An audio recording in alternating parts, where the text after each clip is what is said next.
mayaga zazizuko zaremwe bishkurwa gashinyaguro ntituzabibagirwa.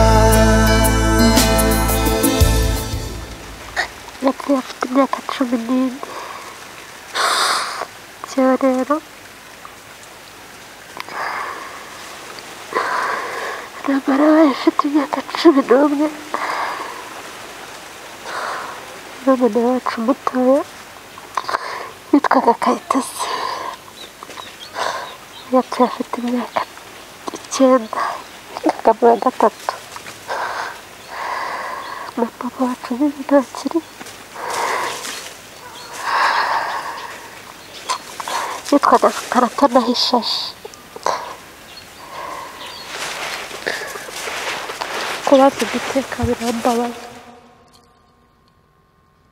Comment faire seul le deuil de toute une famille massacrée? Citer les noms de disparus donne des vertiges. C'est une liste interminable qui vous coupe le souffle et qui installe le doute. Pourra-t-on continuer à vivre malgré cette souffrance et les souvenirs toujours présents en nous? Serons-nous capables de tenir le coup? Pourquoi faire? Pourquoi sommes-nous restés? Voilà que le doute s'installe, que la vie et la mort deviennent inséparables. Après avoir frôlé la mort, on a envie à redouter de continuer à vivre avec un tel poids et à se dire que ceux qui ne sont plus ont le repos.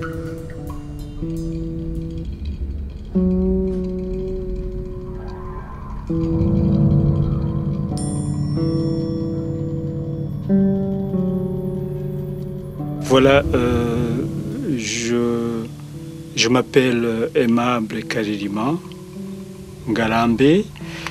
Je vis en Belgique depuis une douzaine d'années. Je décide de retourner au Rwanda pour des raisons, donc rencontrer, revoir ma famille, ma mère et mon petit frère,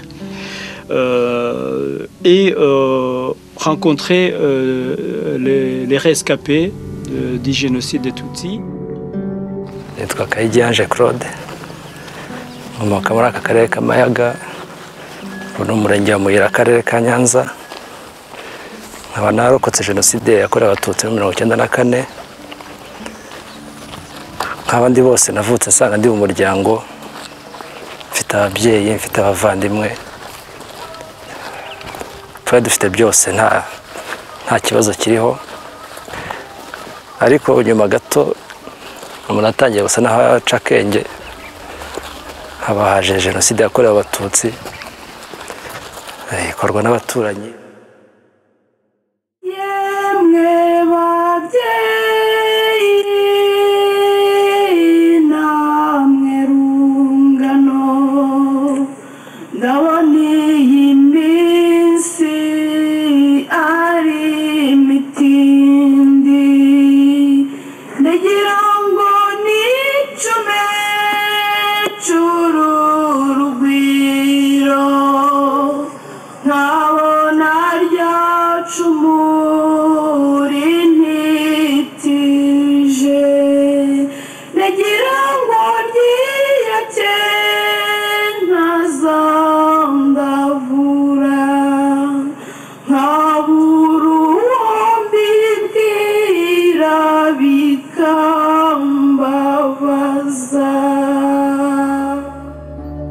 Bashyinguye n'urwutso rw'abashyinguye abazize jenoside.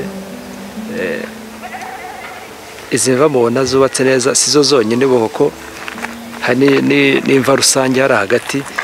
Icyo gitara yabashije kubakirwa bigaragaza ko Abatutsi bahashyinguye ari benshi cyane. Ugiye hari hirya ho hari izindi mva rusange ebyiri nini cyane zirimo abantu benshi zashyingwemo nk'imyaka nk'itatu ikurikiranya bitewe n'igihe twajya tubarisha kubona abantu bagiye bicwa. Uru rwibutso rero rushyingwemo ababyeyi, umubyeyi wanjye umwe kuko niwe twabashije gushyingura, papa ashyinguye muri iriya mva yo hirya, iriya mva nini, akaba ari kumwe n'abandi baturanyi, abavandimwe ba hano mu mayaga, ndetse dushobora kuba twibaza ko hashyinguwe n'abatari abanyamayaga kuko hari hahuriye abantu benshi hano bari baje bahahungira bashaka inzira zibajyana i Burundi. Tuzavuga byose twabonye, aba muri Gacaca tuzabivuga, aba mu butabera tuzabivuga, imbere y'Imana tuzabivuga, tuzavuga byose twabonye. Pendant que je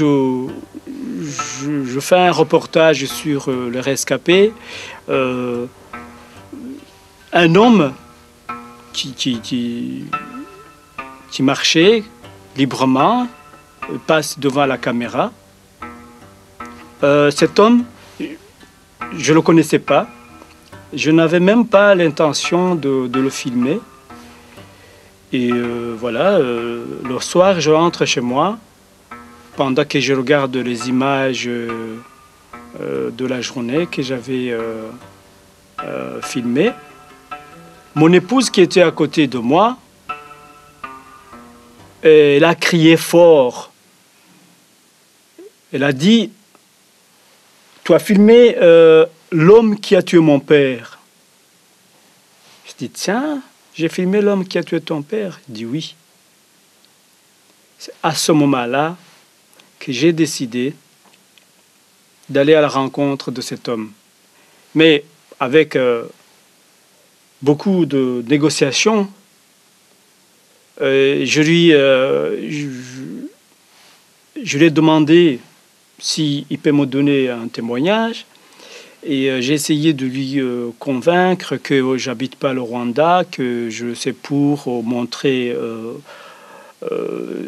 ces images et ces témoignages aux gens qui habitent loin du Rwanda.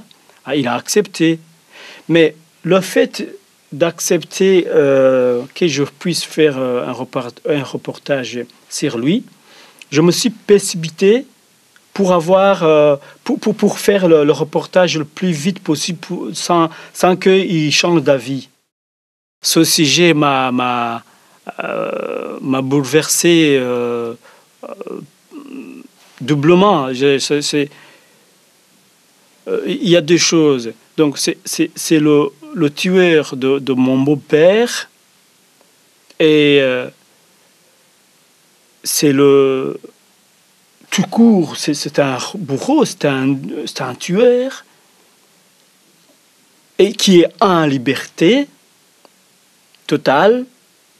Et à côté, il y a les rescapés qui souffrent de ce qu'il lui a fait. C'est extraordinaire, c'est parce que le film, on ne peut pas tout montrer dans le film, mais j'ai rencontré aussi les rescapés qui m'ont parlé comment ils voisinent avec ses bourreaux.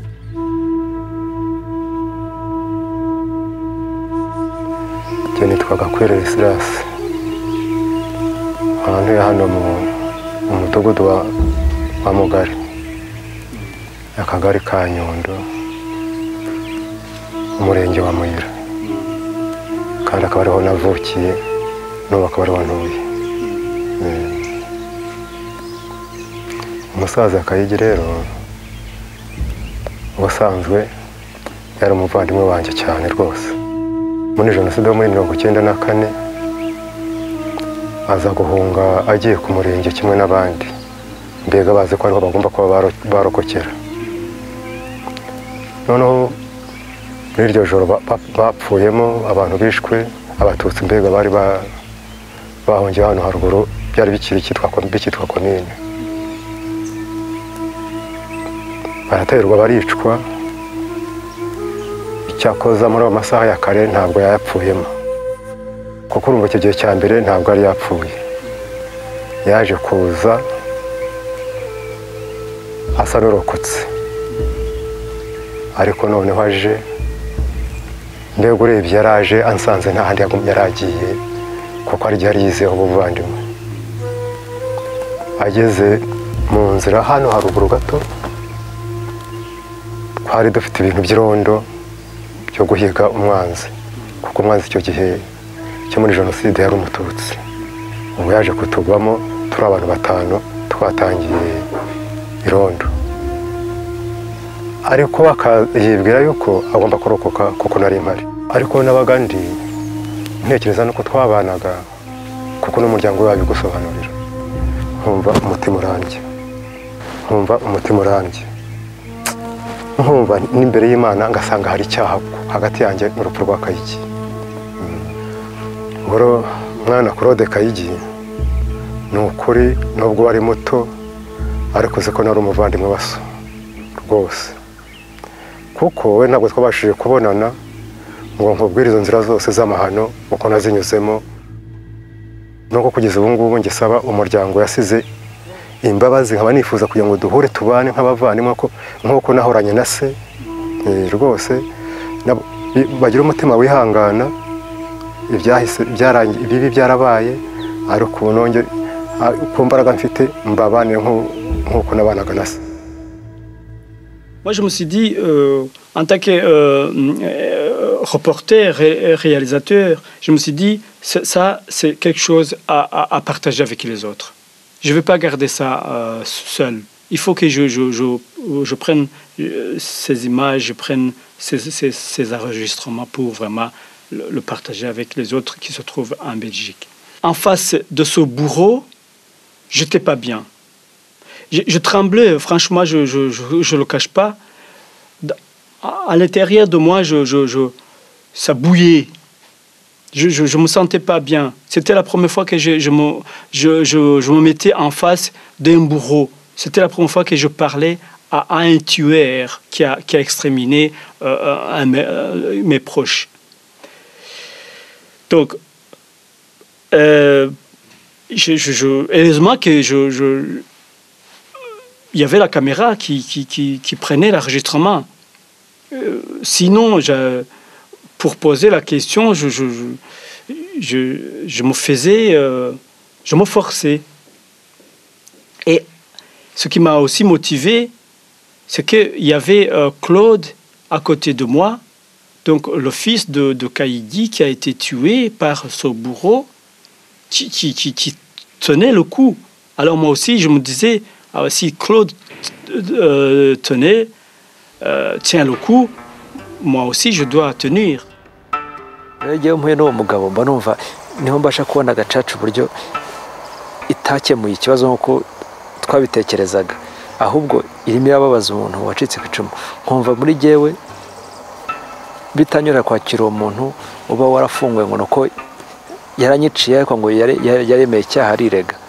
Nkumva gacaca yakwiye gushaka uburyo bundi bayihindura igacira umuntu urubanza uko umwicanya agahafatirwa ingamba zikwiye, kugira ngo uretse Imana yonyine nishobora gutuma ubasha kumubabarira, ariko ntabwo byoroshye kumva ngo njye nk'umuntu ngo nababarira kanaka, ngo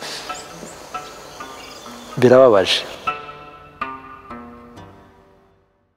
Ndakwerekanye nawe twamutsinze niko byagenze.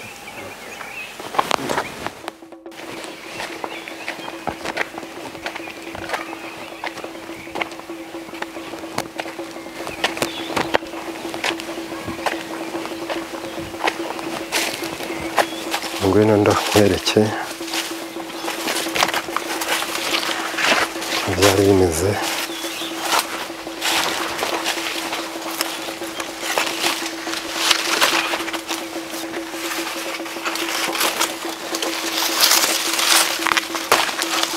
Ubundi rero twamushyinguye aha ngaha.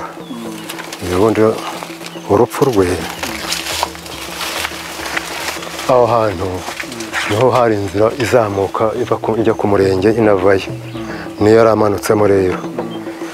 Ubwo twebwe twari muri uyu muhanda tuwuzenguruka, tumanuka tuzamuka dutegereje abandi bari buzamuke hepfo, bazanaga n'abayobozi bayoboraga nyine icyo gihe. Noneho ubwo ageze aha aturutse haruguru ku murenge, mbega abandi bari baguye, no ubwo duhuriranira n'aha ngaha, ariko we akaba yaraje aje mu rugo hano iwanjye, yamanutse mu muhanda.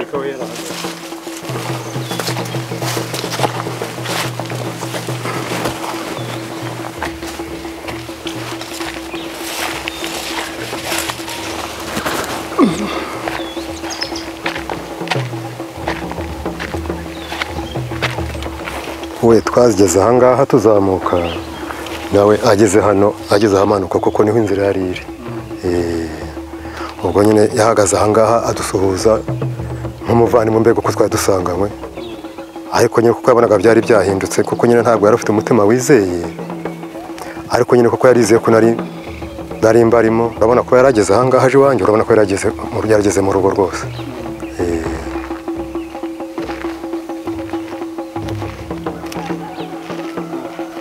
Batangiye kumutera amagambo, batangiye kubata, ariko se bashaho mwambabare ko tuvindimwe koko, byo murabiterwa n'iki, mwaretse nkigendera.